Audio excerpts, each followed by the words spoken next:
So last week I said if Nvidia, ticker symbol NVDA, could stay above support at 173, then you guys should look for a run to 179. Take a listen.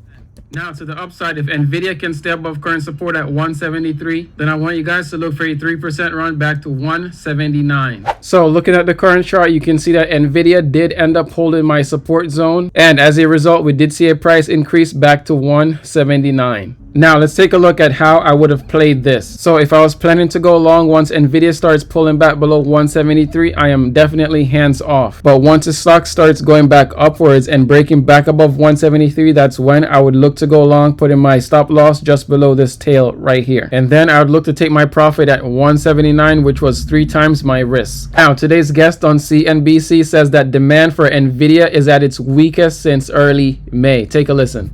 Got to get down to business. It's a really busy day. So I'm looking at the estimates when it comes to Nvidia for earnings. I'm going to pop them up right now. I was looking at something else for the Fed, to be honest with you. Revenues forecast to increase by 53% year over year, EPS by 48% year over year. But you say these estimates, they keep creeping up, which reduces the ability for an upside surprise. What do you potentially think that means just for Nvidia, the stock itself? Well, so the way that we think about the movements in the market is mathematical. Now you put the whole picture together, the sell side's estimates, the expectations from investors, and how people bet on outcomes. The volatility around earnings is up 50% since the pandemic, and it's a reflection of what happens behind the scenes. People make leveraged directional bets, people and machines. Those trades are executed by machines. The market is 24-hour global electronic. The US market is 100% electronic, 99% algorithmic. And so what we like to look at is the demand-supply balance. Ultimately, you put behaviors together, and behaviors have different postures. And you can get some idea of what may occur. No one knows perfectly. I can tell you what the data indicate in NVIDIA. There are 2 things that stand out to me. Number one, demand is the weakest since early May. There has not been insufficient demand. That is, if you took a 10-point scale, you said a 5 or better, you have excess demand. NVIDIA spends a lot of time above 5, spends a lot of time at 10. It has. It is now below 4. I don't know what will happen, but the last time that happened was in early May. And if you look at every time that NVIDIA has had demand that's below 5, if you normalize to a 10-point scale, the stock has declined. Then you look at the supply side. So we treat supply as Reg SHO, Rule 201, short volume data, not short interest. Short volume is a daily read. 55% of NVIDIA volume, believe it or not, is short. Now you might say, well, that's a staggering figure. 51% of the S&P 500 is short. So you put that together, you would say there's downside risk. That's a lot to put together, Tim. I'm going to be honest. You hit us with a lot.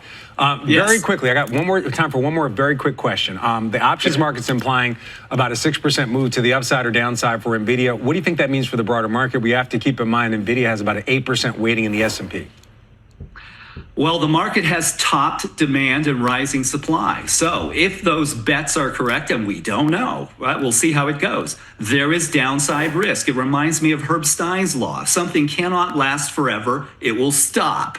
And we've had a market with a relentless upward bias, and at some point that will stop, and Nvidia could cause that. I don't know what will happen. We'll see, won't we? Now, going into the rest of the video, here's some important levels to watch on ticker symbol NVDA, Nvidia, and ticker symbol MRVL, Marvell Technologies. Let's go ahead and begin with ticker symbol NVDA, Nvidia. So current support for Nvidia is going to be at 181. If the stock cannot stay above this level, then look for a pullback to 179. If that level breaks, then look for a pullback to 175. And if 175 failed to hold as support, then look for a further pullback to 170. From yesterday's closing price, we're looking at a decline of 6%. Now to the upside. So during pre-market, Nvidia is now running into resistance at 183. If the stock can get above this level, then I want you guys to look for a run to 186. And if the buyers can push the stock above 186, then I want you guys to look for a run to 195. And from current price, we're looking at a return of over 6%.